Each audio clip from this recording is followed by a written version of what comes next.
Hello friends, मैं फिर से आ चुका हूं आप लोगों के लिए एक नए एपिसोड के साथ। तो हेलो गाइस, मैं हूं राज और आप लोग देख रहे हैं राज द स्टोरी। तो आज का वीडियो शुरू करने से पहले मैं आप लोगों को बता दूं, अगर आप लोग चैनल पर नए आए हो तो प्लीज़ चैनल को लाइक, सब्सक्राइब एंड कमेंट जरूर कर देना। तो शुरू करते हैं आज का स्टोरी, तब तक के लिए बाय बाय। च 440 षड्यंत्र का जंजाल। कहते हैं कि किसी भी पाप का प्रायश्चित आपको इसी जन्म में अपने जीते जी ही करना पड़ता है। यही हाल सुनक्त और महेंद्र का भी हुआ। उन्होंने जिस छल और कपट से अग्निकुल को बर्बाद किया था, उसी तरह से शौर्य ने भी उनके कुल को कुछ छल, कुछ कपट और कुछ शक्ति से बर्बाद कर दिया। साथ ही शौर्य ने इन सभी घटनाओं के पीछे का असली सूत्रधार पातालपुरी के युवराज रूपक को भी दंडित कर दिया। शौर्य ने अपने पूरे शक्ति के साथ रूपक से लड़ाई की, पर जैसे ही शौर्य का भैरव रूप उसके सामने आया, उसने क्षमता होने के बावजूद भी अपनी हिम्मत खो दी। इसके साथ ही रूपक का भी अंत हो गया। धराकुल के साथ चले इस एक दिन के युद्ध ने शौर्य को काफी कुछ सिखाया था। जैसे कि समरलोक के देवता स्तरीय साधकों से भी कोई अधिक शक्तिशाली हो सकता है। साथ ही इस समरलोक में और ऐसे कई क्षेत्र है जहां अभी भी कुछ अधिक शक्तिशाली लोग वास करते हैं। जैसे कि पातालपुरी। अगर इनका युवराज इतना शक्तिशाली था तो उनके शासक कितने शक्तिशाली होंगे। इसके बारे में सोचकर ही शौर्य की लड़ने की इच्छा तीव्र हो रही थी। शौर्य ने उसके बाद सुगंधा और ज्वाला को पाषाणपुरी को साफ करने की जिम्मेदारी दे दी। उसने उसकी मदद के लिए आई सेनाओं को भी वापस उनके साम्राज्य और राज्य के लिए भेज दिया। उनके जाने के बाद शौर्य ने समर को अपने पास बुलाया और उसे उसकी सेना सौंप दी और उसे डायमेंशन में ट्रेनिंग के लिए भेज दिया। समर जब जा रहा था तो आरंभ ने भी उसके साथ जाने की जिद पकड़ ली। इसे देखकर शौर्य को अजीब लगा, क्योंकि वो अभी भी आरंभ के बारे में कुछ नहीं जानता था। इस पर सिस्टम ने उसे उपाय सुझाया। होस्ट, आप आरंभ के साथ एक अनुबंध बना सकते हो। अगर आरंभ भविष्य में आपको धोखा देने की कोशिश करेगा तो वो इस अनुबंध की वजह से ऐसा नहीं कर पाएगा। ये सुनकर शौर्य ने आरंभ के हाथ की उंगली से एक बूंद खून लिया और अपने खून की एक बूंद उसमें मिश्रित कर दी और रक्त अनुबंध प्रस्थापित कर लिया। अब शौर्य आरंभ के बारे में चिंतित नहीं था। आरंभ अब आराम से डायमेंशन में जा सकता था। शौर्य ने उन्हें तुरंत डायमेंशन में भेज दिया। इन दोनों को दिव्य गुरुकुल की प्रवेश समारोह तक अंदर ही रहना था। आरंभ के डायमेंशन में जाने के बाद अब शौर्य के सामने थे अंजने, अभिमान और सम्राट। जब शौर्य ने अंजने के बारे में सोचा तो उसके सिर में दर्द होने लगा, क्योंकि वो उसके बारे में भी कुछ नहीं जानता था, पर सिस्टम के मुताबिक अंजने से उसे किसी भी तरह का खतरा नहीं था। इस वजह से शौर्य ने अंजने को फिलहाल अपने साथ ही रखना बेहतर समझा। भले वो उसे साथ नहीं रखता तो भी शौर्य को पता था कि ये लड़का उसके पीछे जरूर आएगा। उसके बाद बारी आए अभिमान की। शौर्य ने अभिमान को अग्निकुल में अपने परिवार का मुख्य वैद्य बनाकर यहीं रख दिया। वैसे भी अभिमान को ऐसे खून खराबा करना अच्छा नहीं लगता था। शौर्य ने उसे अपनी अमृत कढ़ाई भी दे दी। अभिमान यहाँ दिव्य गुरुकुल के प्रवेश समारोह के दिन तक अग्निकुल में रहने वाला था, क्योंकि इसका भी तो चयन दिव्य गुरुकुल में हुआ था। उसके बाद शौर्य ने सम्राट को देखा तो उसके चेहरे पर उत्सुकता साफ दिखाई दे रही थी, क्योंकि सम्राट अब जल्द से जल्द दामिनी कुल के लिए निकलना चाहता था। उसका हजारों सालों का प्रतिशोध उसका वहां इंतजार कर रहा था। सम्राट की ऐसी अवस्था देखकर शौर्य ने सिर्फ अपना सिर हिलाया और कुछ नहीं कहा। शौर्य ने उस दिन कई सारे युद्ध बंदियों को भी कैद कर लिया था। इसमें धराकुल और बाकी छोटे कुल के लोग भी शामिल थे। शौर्य ने उन्हें कोई शिक्षा नहीं दी और उन्हें जाने दिया, पर उनसे उसने उनके पास जो भी धन दौलत खजाने जो कुछ भी था सब कुछ छीन लिया। फिर उसने उन्हें स्पेस की दरार को खोलकर वहां से दूर भेज दिया। इन कुलों के बचे हुए लोगों से निपटने के बाद अब शौर्य पूरी तरह खाली हो चुका था। आखिरी में उसने अपना ध्यान अपनी पत्नियों की तरफ किया। उसकी तीनों पत्नियों उसका इंतजार कर रही थी। शौर्य तुरंत डायमेंशन में उनके पास चला गया और उसने कुछ अच्छा समय उनके पास बिताया। युद्ध के दूसरे दिन संपूर्ण मध्य क्षेत्र सिर्फ एक बात की चर्चा कर रहा था, और वो थी धराकुल के अंत और शौर्य की जीत। मकर साम्राज्य की राजधानी शैलपुरी में सम्राट मार्तंड परमार आज अपने सभी दरबारियों के सामने बैठा था। उसके सामने उसके सभी दरबारी सिर झुकाकर खड़े थे। वहीं कुछ दरबारी अपनी मुट्ठियां भींचकर गुस्से से जल रहे थे। मार्तंड ने उन पर एक नजर फेरी और शांत आवाज में कहा, आज मैंने हमारे नए युवराज के रूप में मेरे दूसरे बेटे युग को नियुक्त करने का फैसला किया है। इस बार सम्राट के चेहरे पर वो पहले वाला तेज नहीं था। साथ ही आज वो ऐसा दिख रहा था मानो वो कई साल बूढ़ा हो चुका हो। उसके कंधे झुके हुए थे और उसकी आंखें चिंता के भाव दिखा रही थी। सम्राट की आवाज सुनकर सभी ने उसे देखा और सिर्फ हल्की तालियां बजाई और कुछ नहीं कहा। पर एक दरबारी ऐसा था जिसे ये बिल्कुल भी अच्छा नहीं लगा। उसने गुस्से से कतार से बाहर निकलकर चिल्लाते हुए कहा, सम्राट मार्तंड, मेरे भांजे को मरकर अभी 1 महीना भी नहीं हुआ और आप अपना अगला युवराज घोषित कर रहे हैं। मेरे भांजे का वो कातिल आज भी बाहर घूम रहा है। मुझे प्रतिशोध चाहिए सम्राट, मुझे प्रतिशोध चाहिए। सम्राट ने जब ये सुना तो उसका मुंह काला हो गया। उसके अंदर एक अनजाने दर्द की सिहरन उठी और उसने दुख भरे अंदाज में कहा, महामंत्री रुधिर, क्या आपको लगता है कि मैं इस बात को भूल चुका हूं? भूलिए मत कि वो मेरा खून था, मेरे साम्राज्य का भविष्य। पर अब इन सभी मामलों की जांच की जिम्मेदारी दिव्य गुरुकुल ने अपने कंधों पर ले रखी है। और आज नहीं तो कल दिव्य गुरुकुल इस शौर्य को सजा देकर रहेगा। बस मुझे इस बात का खेद रहेगा कि मैं उसे अपने हाथों से नहीं मार पाऊंगा। ऐसा कहने के बाद सम्राट ने एक गहरी सांस छोड़ी और सामने खड़े दरबारियों की तरफ देखा। सम्राट की नजरें खुद पर पड़ते ही सभी दरबारी थोड़ा सहम गए। फिर भी साम्राज्य का संचार मंत्री आगे आया और उसने थोड़ा लड़खड़ाती जुबान से कहा, सम्राट, कल रात हमें एक खबर मिली है। ये सुनकर मार्तंड ने उसे आगे पूछा, क्या खबर है द्रुपद, जो तुम इतना हिचकिचा रहे हो? मार्तंड की बात सुनकर द्रुपद ने एक गहरी सांस भरी और फिर अपने मन को कठोर करके बोला, सम्राट, कल धराकुल और अग्निकुल का एक दूसरे से सामना हुआ। इस युद्ध में शौर्य ने जीत हासिल की है और सुनक्त और महेंद्र को उसने मौत के घाट उतार दिया है। और एक बात यह थी कि इसमें द्रुपद आगे कुछ बोल पाता उससे पहले ही सम्राट मार्तंड ने गुस्से से अपनी मुट्ठी अपने सिंहासन के बाजू पर दे मारी और पूरा महल कांप उठा। उसने दहाड़ते हुए कहा, अग्निकुल के शौर्य, तुम्हें 1 महीने की सुरक्षा क्या मिली? तुम अपनी मनमानी करने लगे हो। मैं तुम्हें और तुम्हारे कुल को बर्बाद कर दूंगा, तुम्हारे कुल का समूल विनाश कर दूंगा। तभी द्रुपद थोड़ा डरते हुए धीरे से बोला, सम्राट, इस युद्ध में पातालपुरी के युवराज भी शामिल थे। शौर्य ने युवराज रूपक को भी मौत के घाट उतार दिया है। ये सुनते ही मार्तंड का सारा क्रोध हवा में उड़नछू हो गया और उसकी जगह ली एक गहरे डर ने। उसने लड़खड़ाते हुए पूछा, क्या क्या कहा तुमने? शौर्य ने रूपक को मार डाला। उसके बाद मार्तंड ने थूक नीली और पास ही के मेज पर रखे प्याले से ढेर सारा पानी पिया। उसके हाथ पैर थर-थर कांप रहे थे। उसने बड़बड़ाते हुए कहा, अब हमारे साम्राज्य को उस नराधम पुलकित से कोई नहीं बचा सकता। मुझे जल्द ही अग्निकुल को मकर साम्राज्य से बाहर फेंक देना होगा। नहीं ऐसा करूंगा तो मुझे खुद उनसे लड़ना पड़ेगा। मैं ऐसा करता हूं, उसे स्वतंत्र साम्राज्य घोषित कर देता हूं, ताकि जब पातालपुरी वाले लोग यहां आएंगे तो मैं उन्हें अग्निकुल का रास्ता दिखा दूंगा। इससे मेरा साम्राज्य सुरक्षित रहेगा। सम्राट मार्तंड अकेले ही डरकर बड़बड़ाने लगा। सारे दरबारी सम्राट मार्तंड को ऐसा डरा देखकर हैरान परेशान थे। उन्हें समझ नहीं आ रहा था कि क्या कहे। मार्तंड ने जल्दबाजी में तुरंत दरबार को निष्कासित कर दिया और साम्राज्य के प्रधान को अपने साथ लेकर शयन कक्ष में चला गया। यहां आकर उसने अपना संचार मोती निकाला और अपनी आध्यात्मिक ऊर्जा को प्रवाहित करके पातालपुरी में संपर्क प्रस्थापित कर दिया। सर्व सम्राट पुलकित को मार्तंड का प्रणाम। दूसरी तरफ से एक भारी आवाज आई, क्या बात है मार्तंड, तुमने इतनी सुबह मुझे कैसे याद किया? ये सुनकर मार्तंड ने एक गहरी सांस ली और थोड़े रुंधे गले से कहा, महामहिम, आपके लिए एक शोक समाचार है। इतना सुनते ही दूसरी तरफ से एकदम बेफिक्री भरी आवाज आई, क्या कह रहे हो मार्तंड? मेरे लिए कभी कोई समाचार शोक समाचार कैसे हो सकता है? इस पूरे मध्य क्षेत्र में मेरे परिवार से अधिक शक्तिशाली कोई नहीं है। हमें स्वयं भगवान तमस ने इतना बड़ा वरदान दिया है। इस बात पर मार्तंड ने हकलाते हुए कहा, महामहिम, आपके युवराज रूपक नहीं रहे। मार्तंड ने बस इतना कहा था कि दूसरी तरफ एक बड़े धमाके की आवाज सुनी और उसका अपना संचार मोती कांप उठा। ये क्या बकवास है मार्तंड? तुम्हें पता है ना मेरा बेटा कितना शक्तिशाली है? उसे स्वर्गीय देवता भी नहीं हरा पाए है, तो क्या कोई तुच्छ मानव साधक कभी हरा सकता है क्या? इस पर मार्तंड ने थोड़ा हकलाते हुए कहा, महामहिम, विश्वास तो हमें भी नहीं हुआ, पर समाचार की पुष्टि मारने के बाद ही मैंने आपको संपर्क किया है। युवराज रूपक को यहाँ अभी अभी फिर से सत्ता में आए अग्निकुल के एक लड़के ने मारा है। उसका नाम शौर्य अग्निहोत्री है और उसे मेरे साम्राज्य से पहले ही बाहर कर दिया था, पर उसने अब मेरे साम्राज्य के बड़े से हिस्से पर अपना नियंत्रण प्रस्थापित करके स्वतंत्र साम्राज्य बना लिया है। ये सुनकर पुलकित ने अपने दांत भींचे, जिसकी स्पष्ट आवाज इस तरफ मार्तंड सुन सकता था। तभी आग में घी डालने के लिए मार्तंड ने रुआंसी आवाज में आगे कहा, असल में दिव्य गुरुकुल ने उसे 1 महीने का अभय दिया है। 1 महीने के बाद वो दिव्य गुरुकुल में प्रवेश समारोह के लिए वहां जाएगा और वहीं उसकी सजा निश्चित की जाएगी। उस नीच ने मेरे बेटे की भी हत्या की है महामहिम।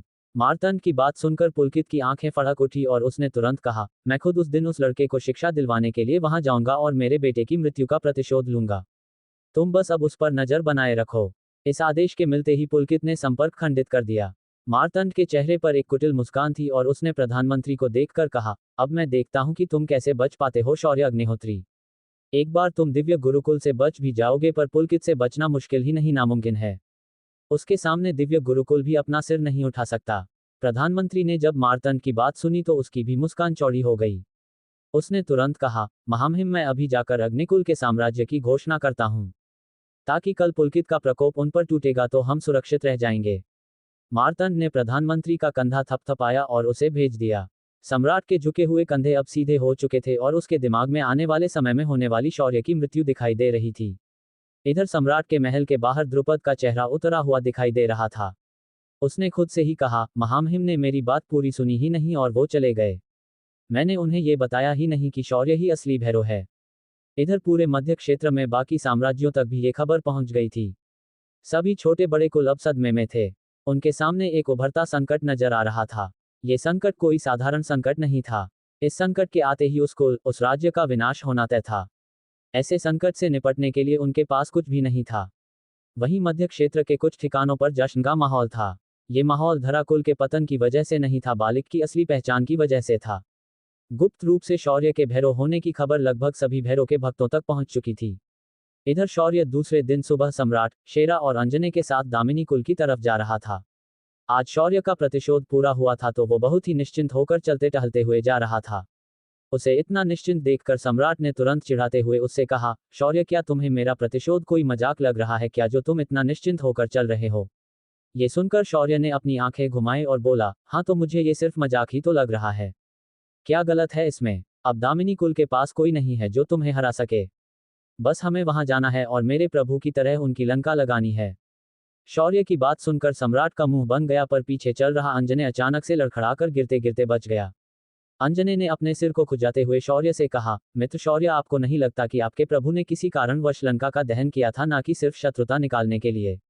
ये सुनकर शौर्य की आंखें छोटी हो गई और उसने अंजने को देखा, फिर अपना सिर थोड़ा झटक दिया और बोला, हाँ हाँ, मेरे प्रभु हनुमान ने लंका का दहन एक उद्देश्य से किया था। उन्हें रावण का अहंकार उसमें जलाना था। वो सोने की लंका रावण के अहंकार और असुर साम्राज्य का प्रतीक थी, इसीलिए मेरे प्रभु ने उसे जलाया था। उसका दूसरा कारण भी था कि उसी लंका में माता को उस रावण ने कैद करके रखा था। और अंजने, तुम्हें पता है, मेरे प्रभु ने तो मजाक मजाक में अक्षय नाम के रावण के पुत्र को भी मार डाला था। शौर्य जब ये बोल रहा था उसके चेहरे पर एक अतुलनीय भाव थे। उसने पृथ्वी पर सिर्फ देवताओं के अस्तित्व पर पहले वैज्ञानिकों को सिर्फ बहस करते देखा था, पर एक दिन ऐसा आया कि वो खुद इन सभी देवताओं की योजना का अनजाने में हिस्सा बन गया। पहले सिर्फ उसकी हनुमान के पृष्ठ भक्ति थी, पर संकट मोचन गदा मिलने के बाद ये भक्ति दीवानगी में बदल गई थी। अंजने शौर्य की बातों को सिर्फ सुन सकता था, पर उसने इस बात का खंडन करने की कोशिश नहीं की। शौर्य का ये महाबली हनुमान का महिमा मंडन पूरे रास्ते चलता रहा। इधर दिव्य गुरुकुल के गुरुकुल प्रमुख के कक्ष में दो आचार्य प्रवेश करते हैं और धीमे स्वर में कहते हैं, गुरुकुल प्रमुख रुद्रांश जाग गया है। उसने भैरव के रक्त को आत्मसात कर लिया है और उसकी साधना दैवीय स्तर तक पहुंच गई है। मुझे लगता है कि उसे हमें मां भैरवी के सामने अगले भैरव के तौर पर पेश करना चाहिए। ये सुनकर उस महिला गुरुकुल प्रमुख ने अपनी सुंदर और नाजुक पलकों को उठाया और एक स्मित के साथ बोली, हर तरफ खबर फैला दो कि भैरव का वारिस दिव्य गुरुकुल द्वारा चुना गया है और उनके दर्शन कुछ दिनों बाद आने वाले प्रवेश समारोह में मिलेंगे। इस आदेश के मिलते ही दोनों आचार्य वहां से तेजी से बाहर चले गए। कौन है ये रुद्रांश? कहां से आया ये भैरव का रक्त दिव्य गुरुकुल के पास? क्या करने वाला है शौर्य दामिनी कुल के साथ? 441 असली दामिनी कुल। 1000 साल पहले दामिनी कुल के भाग खुल गए थे। उनके कुल में एक बच्चे का जन्म हुआ था जिसके पास स्वर्गीय बिजलियों का शरीर था। इस बच्चे की प्रतिभा इतनी ऊंची थी कि उसे पवित्र गुरुकुल के महान गुरुकुल प्रमुख कल्याण ऋषि ने अपना दूसरा शिष्य बनाया था। उस वक्त कहा जाता था कि कल्याण ऋषि ने तपस्या करके ब्रह्मदेव से जन्म जन्मांतर की कला अर्जित की है।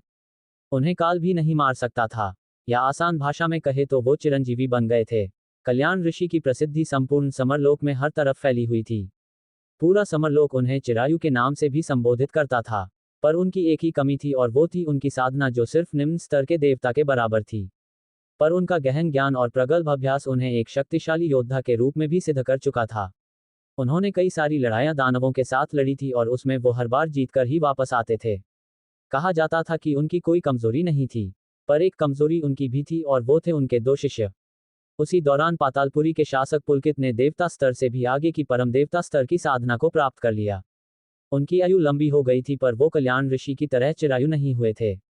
पर पुलकित को अपने लिए कोई चिंता नहीं थी, पर उन्हें अपने बेटे को भी इतना शक्तिशाली बनाना था, तो उन्होंने कल्याण ऋषि से उनकी चिरंजीवी विद्या उनके बेटे रूपक को सिखाने की विनती की।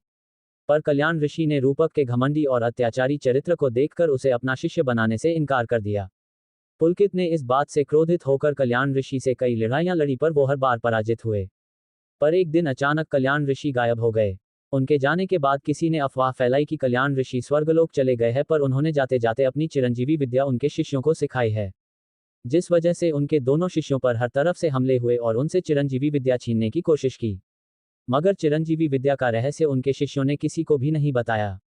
साथ ही उन दोनों को जाते वक्त कल्याण ऋषि ने एक आशीर्वाद दिया था कि चाहे कोई भी शत्रु उनके सामने आ जाए वो उन्हें हरा नहीं पाएगा। इसी आशीर्वाद के कारण हर बार उनके सामने आया शत्रु उनके सामने आते ही अपनी आधी शक्तियां उनके शिष्यों को दे बैठता था और वो दोनों उनका विनाश कर देते थे। पर इसमें एक कमी थी और वो ये थी कि इन्हें अगर धोखे से मार दिया जाए तो वो लोग इससे बच नहीं पाएंगे। और हुआ भी यही। रूपक ने अपनी चाल चलकर उन दोनों शिष्यों के कुल के लोगों को ही उनके विरुद्ध भड़काया। साथ ही उन्हें उन दोनों शिष्यों के पास के खजानों का लालच दिया। दिव्य बिजली के शरीर वाले सम्राट का शरीर हस्तांतरण करने के लिए बिजुरी का यज्ञ रूपक ने दामिनी कुल के लोगों को सिखाया। वहीं कल्याण ऋषि की दूसरी शिष्या सुगंधा के अग्नि बीज का रहस्य रूपक ने उसके पति सुनक्त को बताकर उसे संसाधित करने का तरीका उसे सिखा दिया। और उसके बाद हुआ धोखा और उन दोनों शिष्यों की हत्या उनके ही सबसे करीबी लोगों ने कर डाली। पर उनकी चिरंजीवी विद्या उन्हें मृत्यु के समय बचाकर उनकी आत्मा को पृथ्वी जैसे कमजोर ग्रह पर लेकर गई। जब ये दोनों शौर्य से मिले तो उसकी मदद से उनके प्रतिशोध की कहानी शुरू हो गई और सबसे बड़ी दुख की बात धरा कुल के लिए ये थी कि शौर्य खुद अग्निकुल का ही निकला। आज धरा कुल के विनाश के बाद दामिनी कुल के विनाश के लिए यही शौर्य और कल्याण ऋषि का शिष्य जिसे विद्युत सम्राट कहा जाता था प्रतिशोध के लिए दामिनी कुल की ओर बढ़ रहे थे। वैसे तो शौर्य दामिनी कुल को हाथ नहीं लगाना चाहता था पर दामिनी कुल ने जो अग्नि कुल के लोगों का शिकार सत्र चलाया था उससे उसे व्यक्तिगत स्तर तक अत्यंत क्रोधित कर दिया था। शौर्य और सम्राट आज तीसरे दिन शेरा और अंजने के साथ दामिनी कुल का शहर या कहे राजधानी शयानगरी में पहुंच गए थे। प्रवेश द्वार पर आते ही सम्राट सीधे शहर के अंदर जाकर तबाही मचाने की सोच रहा था। तभी शौर्य ने उसे रोक दिया और बोला, क्या भाई पहले जरा अंदरूनी हालचाल तो जान ले फिर आराम से इनका शिकार करेंगे। आपको पता है कि सब्र का फल मीठा होता है। तभी शेरा ने जोक मारा, नहीं नहीं सब्र का फल करंट मारता है। फिर शेरा ने कुछ सोचते हुए कहा, सम्राट क्या तेरे इस कुल के लोगों को अगर हम जनरेटर के अंदर बंद करके इनसे बिजलियां निकालेंगे तो कैसा रहेगा। मुझे यार टीवी देखने का बहुत मन कर रहा है। मैं उनकी बिजली से टीवी चालू करना चाहता हूँ। ये सुनकर सम्राट ने आंखें बड़ी करके शेरा को देखा और फिर गंभीर भाव से शौर्य से बोला, अब इनके बारे में जानकर क्या फर्क पड़ने वाला है। बस अब अंदर जाएंगे और इनके सभी बुजुर्गों और ताकतवर योद्धाओं को हम सीधा मौत के घाट उतार देते हैं। ये सुनकर शौर्य उसे समझाना चाहता था तभी अंजने ने सलाह दी, भाई सम्राट मुझे लगता है आपको इस शत्रु के बारे में जानकारी इकट्ठा कर लेनी चाहिए। कुछ कुल होते हैं जो बाहर कुछ और दिखाते हैं और अंदर कुछ और ही करते हैं। अगर हमने शीघ्रता से बिना किसी नियोजन के कदम उठाए तो हम खतरे में पड़ सकते हैं अगर कोई शक्तिशाली योद्धा हमारे सामने आया तो। ये सुनकर सम्राट थोड़ा सोच में पड़ गया और बोला, ठीक है फिर मैं एक और दिन इंतजार कर ही लेता हूँ। एक दिन से क्या ही फर्क पड़ने वाला है। ऐसा सोचकर सम्राट अंत में पीछे हट गया। सम्राट का ये निर्णय सुनकर शौर्य को अंदर से अच्छा लगा। फिर सभी ने अपना भेष किसी व्यापारी की तरह बना लिया। फिर शौर्य ने प्रवेश द्वार पर आकर अंदर जाने का परवाना लिया। परवाना मिलते ही शौर्य और उसके साथी प्रवेश कर गए। अंदर जाते ही शौर्य ने सबसे पहले रुकने के लिए एक उपहार गृह ढूंढा और वहां जाकर आम लोगों के बीच बैठ गया। चारों ने बैठकर अपने लिए खाना मंगवाया। शौर्य और अंजने ने अपने लिए शाकाहारी भोजन मंगवाया और बाकियों ने मांसाहार किया। इस दौरान चारों ने भी लोगों की बातों पर खासकर ध्यान दिया, विशेष रूप से वो बातें जो दामिनी कुल से संबंधित थी। एक कोने में रखे टेबल पर कुछ कवच पहने योद्धा बैठे थे। उनमें से एक ने कहा, तुमने सुना है दामिनी कुल के तीसरे युवराज के रूप में अनंत को चुना गया है। और अनंत का विवाह कल ध्वनि कुल की राजकुमारी स्वराली से होने जा रहा है। तभी दूसरा आदमी हंसते हुए बोला, ध्वनि कुल की वो गूंगी राजकुमारी स्वराली जिसने जन्म से लेकर आज तक एक शब्द भी नहीं बोला, उसके साथ अनंत विवाह करके जीवन भर खुश रहने वाला है। उस आदमी की बात पर वहां बैठे सभी लोग ठहाका लगाकर हंसने लगे। उनकी बातें सुनकर शौर्य के कान खड़े हो गए। उसने आज तक बार बार ध्वनि कुल के बारे में बहुत कुछ सुना था और उस कुल के कुछ लोगों का सामना भी किया था। पर उसे एक बात समझ में नहीं आई कि दामिनी कुल बर्बादी के कगार पर बैठा है पर वो अभी भी निश्चिंत होकर युवराज का चुनाव कर रहा है और उसका विवाह भी करा रहा है। ये कुछ हजम ना होने वाली बात थी। पर तभी एक दूसरे टेबल पर बैठे लड़के और लड़कियों की बात ने उसका ध्यान खींच लिया। तुमने सुना अनंत के चाचा कल वापस आ रहे हैं उसके विवाह में सम्मिलित होने के लिए। उसके चाचा सप्त सागर के पार बनी विस्मय गुरुकुल के वरिष्ठ है। उन्होंने वहां बिजलियों के सहित बादलों पर भी नियंत्रण प्राप्त करने की विद्या को सीखा है। कुछ लोग कहते हैं कि उनकी साधना परम स्तर तक पहुंची है। ये सुनकर शौर्य के रोंगटे खड़े हो गए। अब एक और परम स्तर का साधक उसके विरुद्ध खड़ा होगा। इस बात को सिर्फ सोचने से ही शौर्य के हाथ में खुजली होने लगी। पर उसने सामने बैठे सम्राट का चेहरा काला पड़ गया था। शौर्य ने उसके चेहरे के भावों को समझा और कुछ नहीं बोला। सिर्फ उसने उसके कंधे पर हाथ रखा और उसे दिलासा दिया। फिर शौर्य ने शेरा की ओर देखा और बोला, शेरा शाम तक मुझे पूरी पक्की खबर चाहिए और हाँ पूरे शहर को दोहरी 7 चरणों की सारणी से घेर देना। मुझे किसी भी तरह की अड़चन नहीं आनी चाहिए। ये सुनकर शेरा के चेहरे पर कुटिल मुस्कान आए और वो उछलकर उस होटल से बाहर चला गया और भीड़ में गायब हो गया। शौर्य और बाकी लोगों ने एक थोड़ा बड़ा कमरा किराए पर ले लिया और यहाँ आकर रुक गए। शाम के समय शेरा पूरी जानकारी लेकर वहां आ गया और उसने सब कुछ उगलना शुरू किया। भाई, जितना हमने सोचा था उससे भी गहरे राज इस दामिनी कुल में है। इनमें से भले ज्यादातर राज हमारे किसी काम के नहीं है, पर एक बात तो तय है कि दामिनी कुल की असली ताकत वो इंद्र तो बिल्कुल नहीं था। इंद्र अधूरा देवता बन गया और ऐसा ही रह गया, पर कुल के बाकी प्रतिभावान लोग विस्मय गुरुकुल और सप्त सागर पार के कई अन्य संगठनों से जुड़ गए हैं। वहां उन्होंने कई सारी अन्य शक्तियां भी प्राप्त की है। अब उस चाचा को ही ले लो, उसका नाम मुकुल है और वो विस्मय गुरुकुल का वरिष्ठ बन चुका है। ऊपर से वो दामिनी कुल का सर्वशक्तिशाली योद्धा है। इस वक्त दामिनी कुल के अंदर कुल मिलाकर 3 दैवीय स्तर के योद्धा है और एक परम स्तर का योद्धा है। लेकिन सबसे अजीब बात यह है कि इनकी असली कुल प्रमुख एक लड़की है, जिसे आज तक किसी ने नहीं देखा सिवाय कुल के बुजुर्गों के। कहते हैं कि उसे किसी तरह की समस्या है, पर उसका दिमाग प्रशासन के मामले में बहुत तेज है। उसने दामिन कुल को दिखाने वाला दामिनी कुल और असली दामिनी कुल में विभाजित कर दिया है। ये सुनकर शौर्य की भौहें सिकुड़ गई और उसने अपनी दाढ़ी को सहलाया और सोच में डूब गया। वहीं सम्राट भी इस वक्त गहरे विचार में डूब गया। अंजने और शेरा ने एक दूसरे को देखा और फिर दोनों ने सिर नामे हिलाया। अंत में शौर्य ने एक गहरी सांस ली और फिर बोला, अब जब तुमने इतनी सारी जानकारी हमारे समक्ष रखी है तो कल हम अपनी बारात लेकर शादी में पहुंच जाएंगे। उसके साथ ही हम इनकी शादी को बर्बादी में बदल देंगे। अब पीछे हटने का कोई सवाल ही नहीं उठता।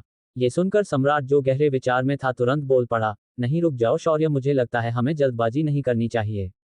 सम्राट के मुंह से ये बात सुनकर शेरा ने तपाक से बोला, क्यों फट गई ना तेरी। ये सुनकर सम्राट का मुंह बिगड़ गया और उसने गुस्से से कहा, मैं इंसान हूं तो डरूंगा ही ना। अब मैं कोई भैरव और उसका श्वान तो हूं नहीं जिनसे खुद डर भी डरे। इस बात पर सभी ने एक दूसरे को देखा और ठहाका मारकर हंसने लगे। उसके बाद अंजने ने शांति से कहा, क्या सच में ऐसे बीच विवाह में जाकर उनसे लड़ाई मोल लेना सही है।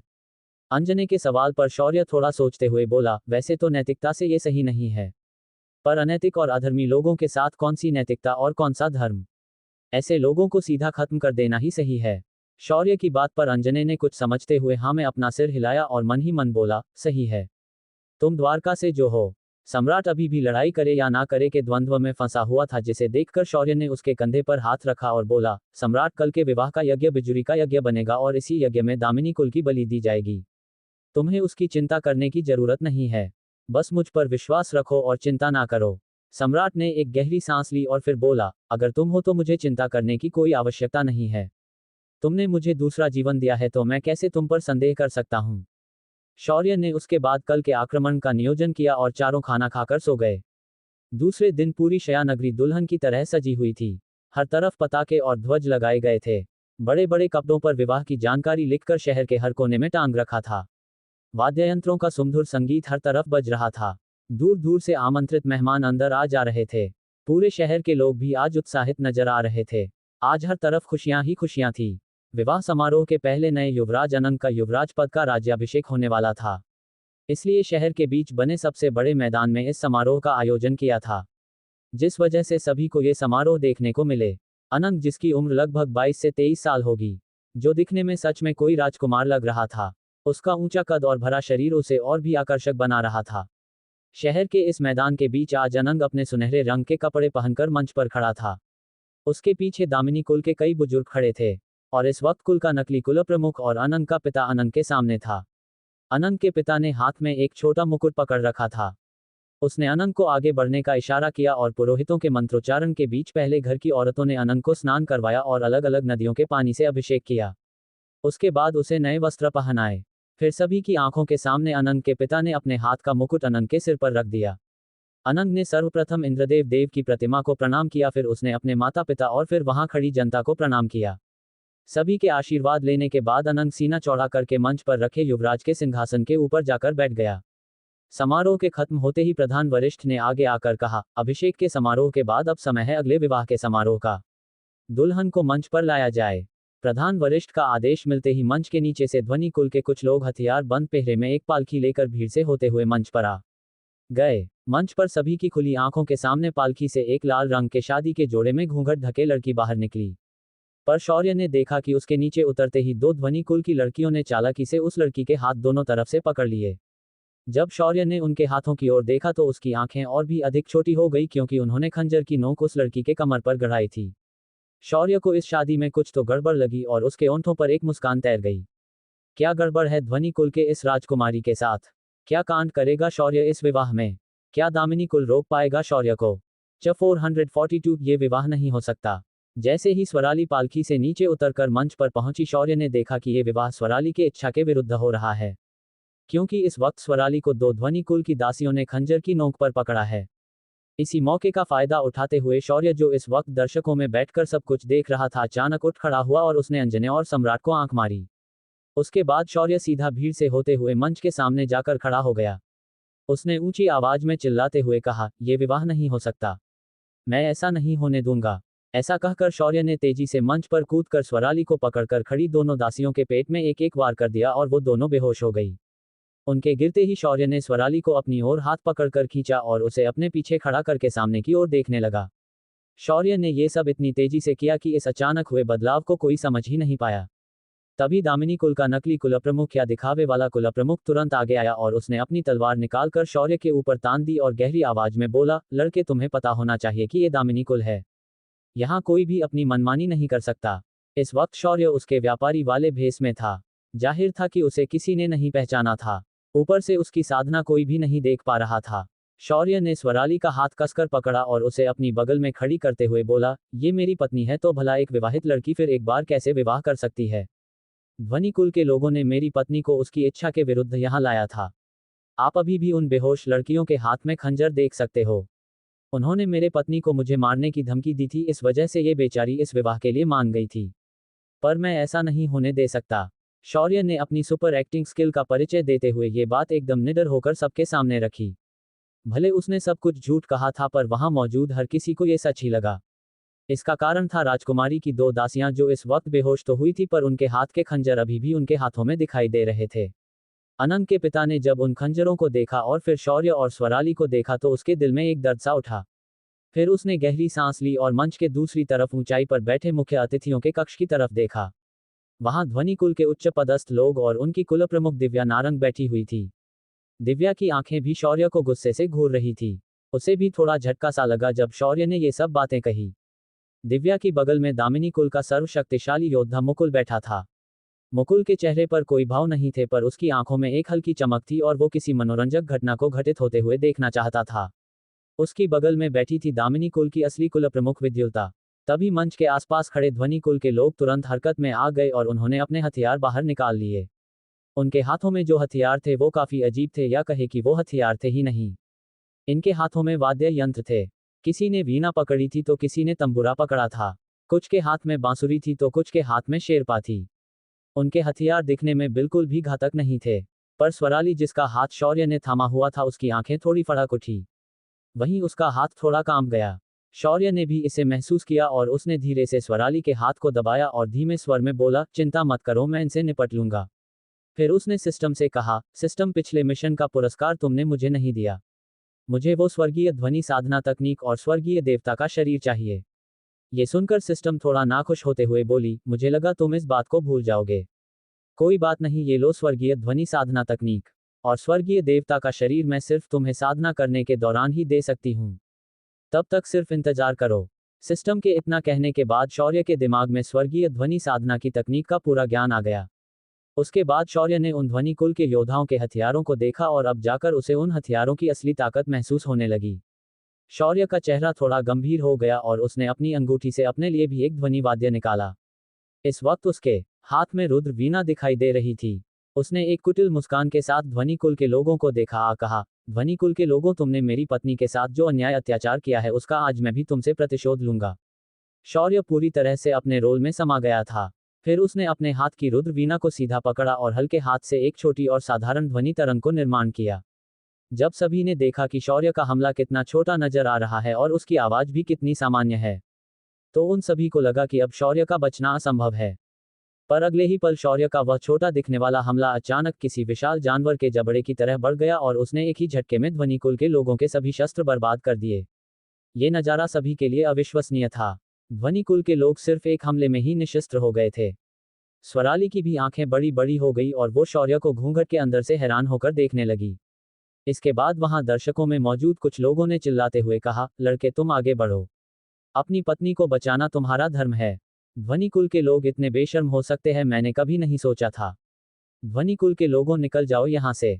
इसके साथ ही कुछ जूते हवा में उड़े और ध्वनि कुल के लोगों के ऊपर आकर गिरे। ये नज़ारा देखकर शौर्य ने घमंड के साथ ध्वनि कुल के लोगों को देखा और फिर अनंत की ओर देखा। शौर्य ने उसे एक जीत भरी मुस्कान दी और मुड़कर जाने लगा। शौर्य ने ये सब जानबूझकर अनंत को उकसाने के लिए किया था। और ऐसा हुआ भी। शौर्य की वो मुस्कान अनंत को चिढ़ाने के लिए काफी थी। उसने गुस्से से अपने सिंहासन से खड़े होते हुए कहा, रुक जाओ लड़के, तुम ऐसे मेरी होने वाली पत्नी को नहीं लेकर जा सकते। ये हमारे दामिनी कुल की गरिमा का सवाल है। चुपचाप उस लड़की को यहाँ छोड़कर चले जाओ वरना यहाँ तुम्हारी लाश बिछा दूंगा। ऐसा कहते हुए अनंत की अर्धदैवीय स्तर की आभा चारों तरफ फैल गई। उसकी आभा को महसूस करते ही सभी लोग पीछे हट गए। तभी शौर्य ने हंसते हुए कहा, क्या दामिनी कुल के लोग इतने मंदबुद्धि है जो ये नहीं समझ सकते कि एक विवाहिता के साथ फिर एक बार विवाह करके वो अपने कुल की गरिमा को धूल में मिला रहे हैं। शौर्य की बात ऐसी थी मानो उसने ये बात कहकर दामिनी कुल के लोगों को एक थप्पड़ जड़ दिया हो। पर अनंत को इससे कोई मतलब नहीं था। उसे बस स्वराली चाहिए थी, क्योंकि उसे कभी भी ये पसंद नहीं था कि कोई उसकी चीज उससे छीन कर लेकर चला जाए। उसे इस भावना से सख्त नफरत थी। अनंत ने गुस्से में अपने कमर पर बंधी तलवार मयान से बाहर निकाली और अपनी बिजलियों की शक्ति का आवाहन किया। उसने दहाड़ते हुए शौर्य से कहा, लड़के मुझे इस बात से कोई फर्क नहीं पड़ता कि वो तेरी पत्नी है। यहाँ वो मेरी पत्नी बनने लाई गई है तो वो मेरी पत्नी बनकर रहेगी। इसके साथ ही उसने शौर्य के ऊपर हमला किया। शौर्य ने तुरंत रुद्र वीणा को स्थिर किया और उसकी एक तार को खींचा। एक भयानक तंतकार गूंजी और अगले ही पल विशाल ध्वनि तरंग अदृश्य दीवार की तरह सीधा अनंत की ओर चली गई। अनंत का ये हमला उस दीवार से टकराया और वो पीछे जाकर अपने सिंहासन पर गिर गया। शौर्य ने अनंत के पिता को देखा और बोला, चाचा अपने बेटे को समझाओ कि किसी की पत्नी कोई चीज नहीं होती जो तुम उसे उसके पति से छीन सकते हो। ये जन्म जन्मांतर का बंधन होता है। ऐसा कहकर शौर्य धीरे से आगे बढ़ने लगा। तभी उसके शरीर पर अचानक प्रचंड दैवीय स्तर का दबाव पड़ा। उसके बाद मुख्य अतिथि कक्ष से एक औरत बाहर उड़ते हुए आए और हवा में शौर्य के सामने रुक गई। उस औरत का चेहरा एकदम ठंडा था। ये ध्वनि कुल की प्रमुख दिव्या नारंग थी। उसके हाथ में एक जिथर जैसा वाद्य था, पर इसका आकार बहुत ही छोटा था। दिव्या का चेहरा काफी खूबसूरत था, पर उसकी खूबसूरती को उसकी चढ़ी हुई नाक और घमंड मिट्टी में मिला रहे थे। उसकी आंखों में इस वक्त अंगारे धधक रहे थे।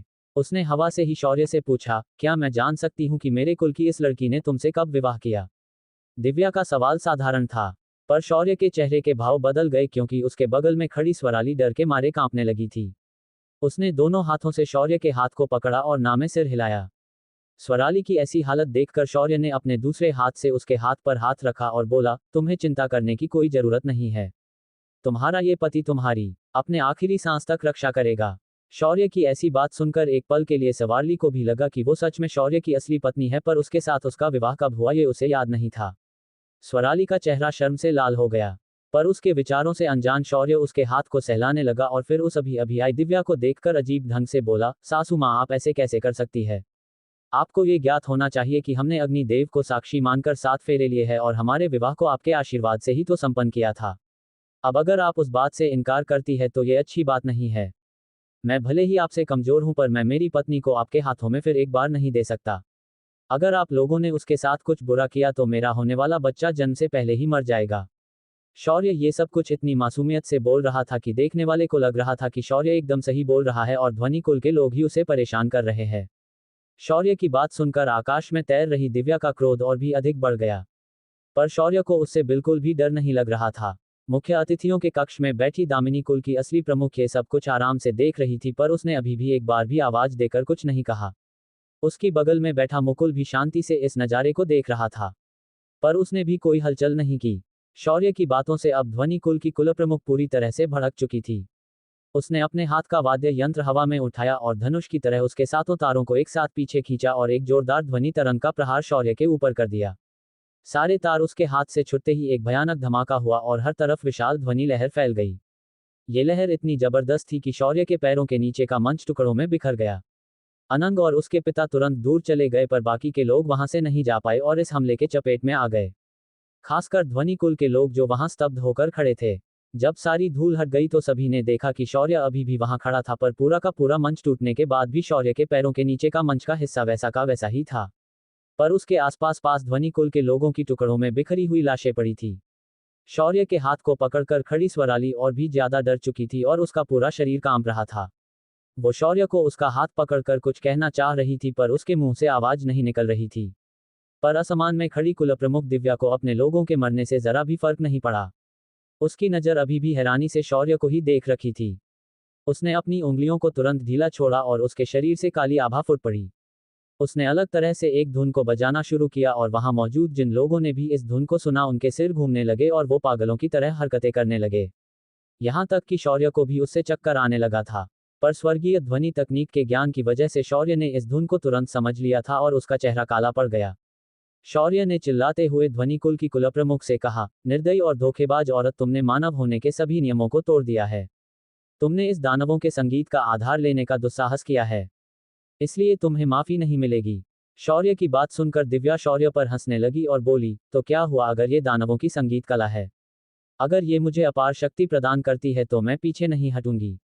जो कमजोर है वो कभी भी आगे नहीं बढ़ सकते, यही सृष्टि का नियम है।